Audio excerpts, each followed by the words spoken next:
Olha, nós estamos já prontos para a segunda aula do módulo 2 e a nossa aula de hoje é a tentativa de nós continuarmos explicando para vocês a diferença entre antigos e modernos, porque esta diferença, que é exatamente a questão da subjetividade, ou seja, o nascimento da subjetividade moderna, é fundamental para entendermos o liberalismo, que vai ser o esteio, né, ideológico do capitalismo, por conta de que o liberalismo é uma doutrina, ou digamos, uma ideologia, que se baseia no individualismo.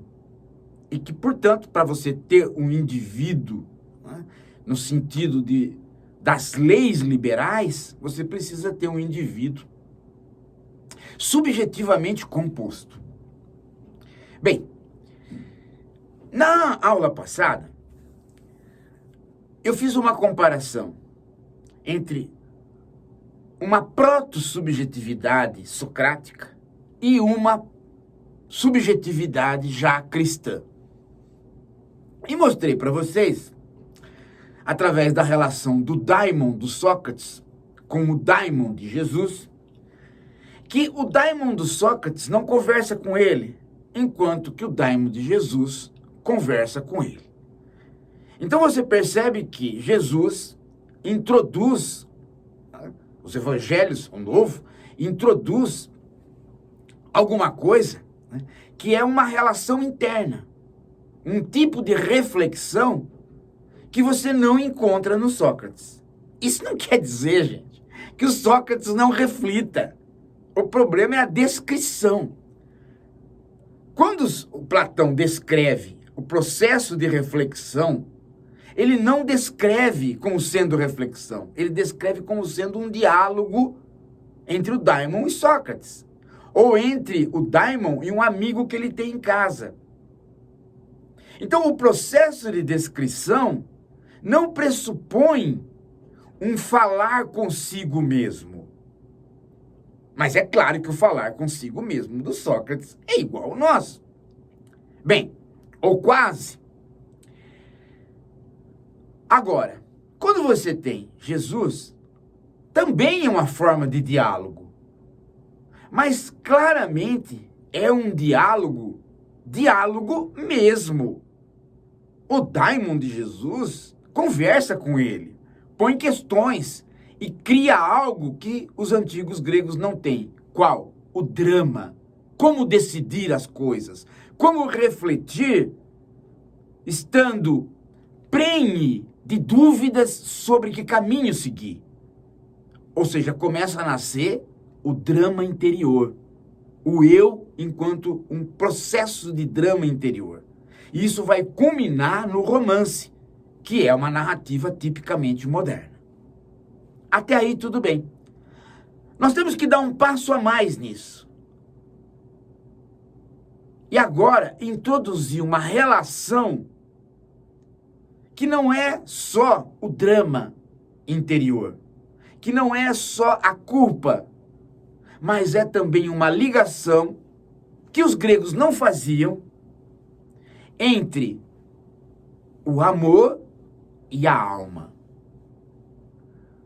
Os gregos tratam Eros como um deus alado, que eles perguntam do que se trata, quem que é ele, o que ele faz. Mas ele é sempre exterior aos homens. Mas, 150 anos depois de Cristo, já no mundo romano, esta relação começa a mudar. E um dos contos mais marcantes da relação entre a alma humana e o amor, que então vai permear todo o Ocidente, porque o amor vai deixar de ser um Deus para ser um sentimento e vai alimentar ainda mais o processo de subjetivação, ou seja, vai alimentar ainda mais a subjetividade, compondo-a como um quadro mais complexo. Este processo é exemplificado lá por volta de 125 a 140, 147, 150 anos depois de Cristo. Já num mundo neoplatônico, porém já eivado da ideia de que o eu está nascendo, e está nascendo cada vez mais complexo. Isso aparece de maneira muito clara num conto que é do Apuleio. O Apuleio é um cara fantástico, muito rico, que viveu em Cartago. Cartago ali é no norte da África, é uma província romana, que hoje é a Argélia. Aliás, Cartago e Hipona, não é? Hipona onde estava Santo Agostinho, Cartago onde ficou Apuleio, as duas grandes cidades argelinas daquilo que era a província romana do primeiro século depois de Cristo. Ali Apuleio, muito rico, gastou sua fortuna estudando e num ambiente neoplatônico, já eivado por algumas histórias cristãs, mas principalmente muito místico, Apuleio escreve um livro chamado O Asno de Ouro. São as peripécias que ele inventa para ele mesmo ou que ele mesmo passou. E lá no livro, acho que é o quarto livro desta obra, o Apuleio faz o conto Eros e Psique, que todo mundo diz que é um conto grego, que pertence à mitologia grega, mas não. Ele é romano e ele já não tem muito a ver com os gregos. Ele marca um dos elementos a mais de nascimento da subjetividade moderna, porque ele liga a psique, que é a alma, ao amor, que até então é um Deus. Ele conta exatamente a fusão dessas duas coisas, que vai abrir a modernidade. Ou seja, a alma abriga o sentimento do amor. Como é que Apuleio explica, né, que ocorreu isso? Como Apuleio explica que um Deus virou um sentimento? Ele explica através deste conto. Tudo começa, na obra do Apuleio, neste conto, com o nascimento desta jovem, a jovem Psique. Gente, eu vou falar uma coisa para você. Essa garota era uma coisinha fofa, né? Vou até confessar uma coisa aqui para vocês, né? Parece a Mariângela no colégio, sabe? Um tesãozinho. Ela não está escutando. Veja só, essa garota linda, linda, linda. Resultado, filha de reis, linda. O que aconteceu? Aconteceu que a própria deusa Afrodite, com o nome romano Vênus, ficou enciumada. Porque as pessoas na cidade começaram a venerar a beleza dela, né? E ela toda coquete, e empina a bunda para lá, igual a Mariângela faz, né? E aí, então, vejam só, a Vênus ficou ciumenta. E começou a maquinar um plano para infernizar a vida da Psique. E de fato infernizou mesmo, nem precisou muito. Porque começou a se espalhar a notícia de que a própria Psique era uma deusa, de tão bela que ela era. E aí, casamento acabou, bicho. Não aparecia um cara para casar com ela. Por quê? Porque os mortais gostam de mulheres bonitas, mas não de deusas. Deusas são muito irascíveis, né? São cheias de nhenhenhé. Resultado, casou as duas irmãs da Psique e a Psique não casava. O pai dela, o rei, ficou assim, falou, vou levar essa menina no oráculo para ver se ela tem alguma maldição, né? Ela estava muita maldição, cara, essa boca sensual dela, esse jeito dela, deve ter uma maldição. E foi ao oráculo lá no templo de Apolo, o velho templo de Apolo, sim, né? Você vê que o templo de Apolo, portanto, estava funcionando no templo do Apuleio 100 anos depois de Cristo, né? O mesmo templo de Apolo, lá, né, visitado no templo de Sócrates, 400, 300 anos antes de Cristo. Bem, chegando lá, o oráculo falou, não, de fato, quer dizer, o oráculo, né, confirmou, olha, tem maldição, e a coisa é brava. Ela vai ser desposada por um monstro alado.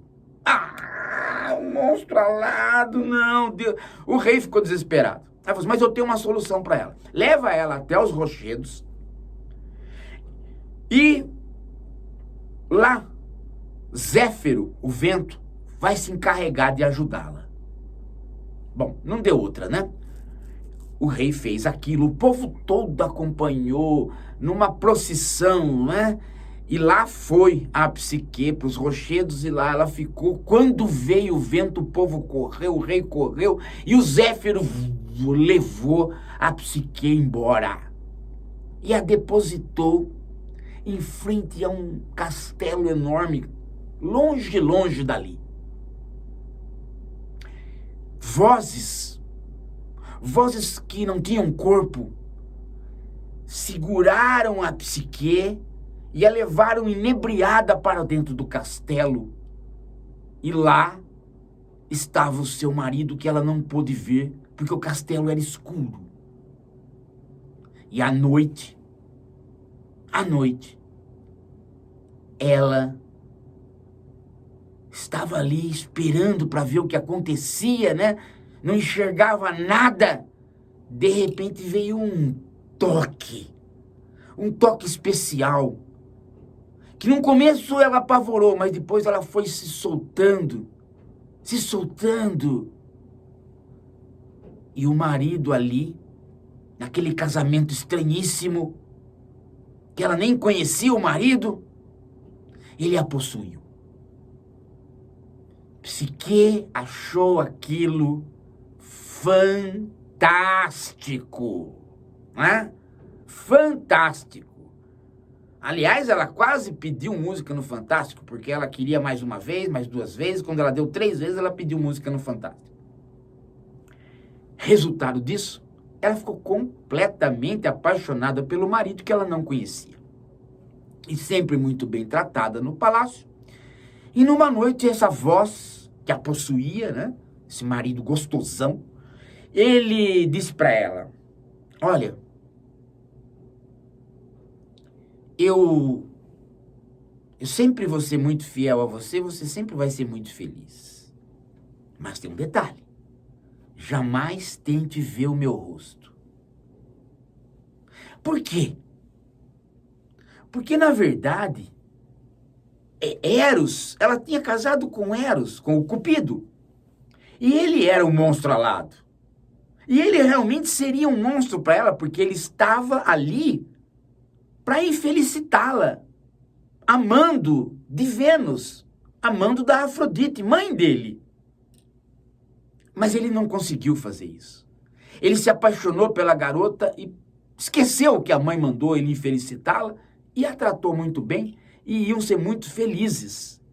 Mas um belo dia, como toda mulher, ela tem que visitar a família. A mulher adora visitar a família. E aquele domingo de macarronada, e assistir jogo, e cunhado, tal. Elas falou, não vou. Pelo amor de Deus, não vou. E foi só a Afrodite sozinha para casa das irmãs. Chegando lá, as irmãs haviam casado com reis, estavam muito bem e tal, e perguntaram para ela, e afinal de contas, né, nós ficamos sabendo que você casou, e o seu marido é tão bom quanto os nossos? A Afrodite falou assim, ele é ótimo. Não é Afrodite, não. A Psique falou, ele é ótimo. Tem uma aluna que mesmo sonolenta na aula, ela presta atenção. E ela corrigiu eu aqui agora. Obrigado, viu? Nada. E eu não empino a bunda. Nem preciso. Bem, então, aí, vejam só. A Psique falou para as irmãs, olha, é o seguinte, esse meu marido, ele é uma delícia. Vocês sabem o que é um homem que é uma delícia? As duas olharam uma para a outra e não sabiam nada. Elas tinham casado com reis, estavam muito bem casadas, elas eram muito bonitas, mas parece que nenhum deles tinha aquela coisa que o Eros tinha à noite, né? Aquela vibração que o Eros tinha à noite. E ela explicou isso para as irmãs. As irmãs, possuídas de uma inveja horrorosa, falaram para ela: você devia matar o seu marido, porque ele é um monstro, ele tá te enganando. Como que um homem não apresenta o seu rosto? Ficou maluca? Ele está te enganando. Olha, sabe como é que é? A Psique era a mais nova. E ela tinha as irmãs em alta conta. E realmente, aquilo ficou na cabeça dela. E ela começou a ficar com medo do marido. E quanto mais ela era possuída pelo marido, mais ela achava que ela estava em perigo. Porque a qualquer momento ela ia, né, abrir a guarda e ia morrer. Bom, de fato, né, o êxtase sexual se parece com a morte. Olha, eu sei que um belo dia, de tanto, né, e as amigas, as irmãs, não paravam de mandar ali no WhatsApp, toda hora para ela, recado, né? Para ela. E ela pegava o WhatsApp, tava em recado das irmãs, ela pegava o WhatsApp, tinha recado das irmãs, olha, ele vai te matar, é hoje, né? Deixa o celular ligado, qualquer coisa a gente vai aí e tal, né? Aquele papo. Bom, ai, a Psique, possuída por aquele medo, pega um punhal e vai para pegar o marido à noite no escuro. Ela fala, não. Todavia, gente, ela tá com um candeeiro na mão e cai um azeite que tá ali para ligar o fogo no ombro do Eros. O Eros acorda e ela, com o candeeiro aceso, olha pro rosto dele e vê o Cupido, Eros, o amor. A beleza dele é tão grande que a cega, a deixa extasiada. E ele se aproveita para ir embora, fugir, voando pela janela, para nunca mais voltar. Ele não podia ser reconhecido. Reconhecido, ela iria contar para outras, e outros iam chegar na própria mãe dele. Ele estava ali para fazer o mal e ele estava fazendo o bem. Ele não queria ofender a mãe. E ele voou e foi embora. E nunca mais a Afrodite, a Psique achou o filho da Afrodite, Eros. Bom, gente, a Psique não era nada boazinha, não. Sabe o que ela fez? Ela passou um WhatsApp dizendo para as irmãs: corram no rochedo, corram no rochedo. O meu marido era o próprio Eros, era o amor. E ele quer vocês. Ele quer fazer com vocês o que ele fez comigo, deixá-las extasiadas. Aquelas duas, desesperadas, com a perereca praticamente em flor, correram para o rochedo. E lá, o rochedo era muito liso, era uma armadilha. Elas escorregaram e caíram do rochedo e morreram. Era uma armadilha da própria Psique. Uma vez vingada das irmãs, Psique então passou a procurar Eros. Mas quem ela encontrou? A própria sogra, Afrodite, Vênus, que deu um monte de serviço para ela. Sabe aqueles deuses? Não, os deuses adoram dar provação para os mortais, né? Faça isso, faça aquilo, faça isso. 12 trabalhos de Hércules, né? Faça isso, faça aquilo, faça aquilo. E o conto se perde, né, naqueles inúmeros afazeres que a Psique, a alma, né, tem que fazer para poder encontrar o amor. Trabalhos que você não vê sentido. Sabe quando uma alma procura o amor e tem que fazer um monte de coisa que não tem sentido? Né? É exatamente isso. Mas, uma das últimas tarefas é que a Psique desça ao Hades e encontre Plutão, o deus do Hades. Plutão está ali. E a mulher dele é muito bela. A mulher de Plutão é um negócio espetacular. Ela tem uma beleza malévola, mas ela é fantástica. Dizem que ela exala um cheiro por debaixo das pernas que vai conquistando a narina de todo mundo. E a tarefa dela era prender numa caixinha um pouco de beleza da mulher de Plutão. Psique é ardilosa e consegue. Mas ela não aguenta. Ela não aguenta, ela quer ver a beleza em si. E abre a caixinha. E a caixinha a entorpece. Ela cai num sono profundo. É nessa hora que Eros aparece. Em todos os trabalhos que Psique estava fazendo e entregando para Afrodite, para Vênus, sua sogra, na verdade ela não estava fazendo sozinha. Eros, às escondidas, estava ajudando. E agora Eros põe a sua flecha e a espeta com uma flechada. Um quadro imortalizado, um quadro imortalizado, inclusive em mármore, que é o Eros fazendo acordar a Psique. E com essa flechada, ela acorda. Nesta hora, Eros só tem uma solução para salvar Psique e poder ficar com ela. Ele tem que levá-la a Júpiter, ou a Zeus, e pedir que Zeus a transforme também numa deusa, para que eles possam casar e ficar, assim, imunes em relação a qualquer movimento de Vênus ou Afrodite. E é isso que Zeus faz. Ele une para sempre Psique e Eros. Ele funde o amor com a alma, de modo que nunca mais alguém possa ver Eros como Platão via, como um deus, mas apenas como um deus que é um sentimento no interior da alma. Psique, a alma, é o abrigo de Eros. Eros só se manifesta no interior de Psique. Sabe o que nascem? Nasce deles um filho que se chama Prazer ou Voluptas.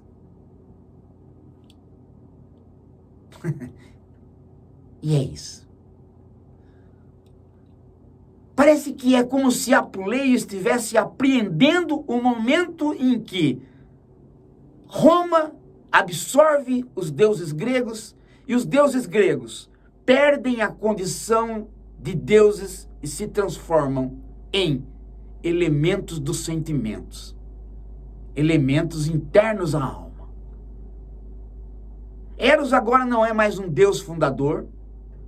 Eros agora também não é mais um demiurgo, como está nas histórias de Platão. Este neoplatônico Apuleio faz Eros fundido à psique, ou seja, fundido à alma. Dali para frente, gente, vai ser uma mão na roda para o cristianismo nascente. Porque o cristianismo nascente vai dizer que o amor está dentro do homem. Todo tipo de amor. Inclusive o amor erótico. O amor não é alguma coisa exterior ao homem. O amor não é mais o Cupido ou Eros que flecha o homem. O amor agora é o alimento da própria alma. Ele produz a volúptas, ele dá prazer. Aliás, estamos vivendo antes de Agostinho. Portanto, o prazer na igreja e nos primeiros cristãos não vai aparecer como ligado ao pecado. É como se nós estivéssemos vivendo, numa situação hoje declarada pelo Papa Francisco, que acabou de dizer que o prazer é divino. O prazer é divino, mas não é mais uma divindade exterior. É uma divindade que se incrustou na alma. É um dote de psique. E mais tarde vai ser encontrado por Freud, que de certo modo, vai lançar as luzes iluministas, a dissecação da alma, para que, de novo, a gente encontre ali as peripécias do amor. Vocês percebem que a própria estrutura narrativa já é um pouco diferente da estrutura mitológica grega. Por quê? Porque já há um drama interior dos próprios personagens, diferente do mito grego. Mas também há uma explicação para aquilo que vai ser o futuro. Uma alma que não está só abaulada, não se transforma apenas numa subjetividade complexa por ter culpa, mas também uma alma que está abaulada, se transforma numa subjetividade complexa por carregar o amor. Quando Paulo mais tarde pregar o cristianismo, ele vai pregar a religião do amor. E para tal, ele vai requisitar dos homens que eles tenham amor dentro de si, dentro da alma. Jamais um grego pensou que o amor pudesse ser alguma coisa dentro da alma. Só nós, modernos, a partir de Apuleio. Procurem na internet este conto nas várias variações dele. Vejam o que Apuleio produziu. Leiam Apuleio, que está no livro meu, Sócrates, né? Pensador e educador. Tem uma passagem do Apuleio ali falando do Daimon de Sócrates. Leiam sobre o Apuleio e sobre este conto. Essa é a tarefa de vocês dessa aula. Vocês estão entrando no mundo da constituição da subjetividade. Só ela vai nos dar o esteio para que a gente possa entender lá na frente que quando o capitalismo surge, ele vai lançar a doutrina do liberalismo e ela vai abraçar o modo de fazer política dali para frente até nós. E essa doutrina depende da constituição do indivíduo liberto da cidade, um indivíduo que olha só para si, porque dentro dele está tudo o que ele precisa, inclusive a maior força de todas as forças, a força do amor. Esta fusão entre alma e amor, entre Eros e Psique, que Apuleio nota, é talvez o ponto nodal do nascimento da modernidade. Porque é o ponto nodal da primeira hora em que nossa alma, nossa psique, é preenchida por algo positivo. E não só por algo negativo que era a culpa. O cristianismo não é só uma religião da culpa, é uma religião do amor. Mas que amor? O amor que o eu pode ter por um outro eu.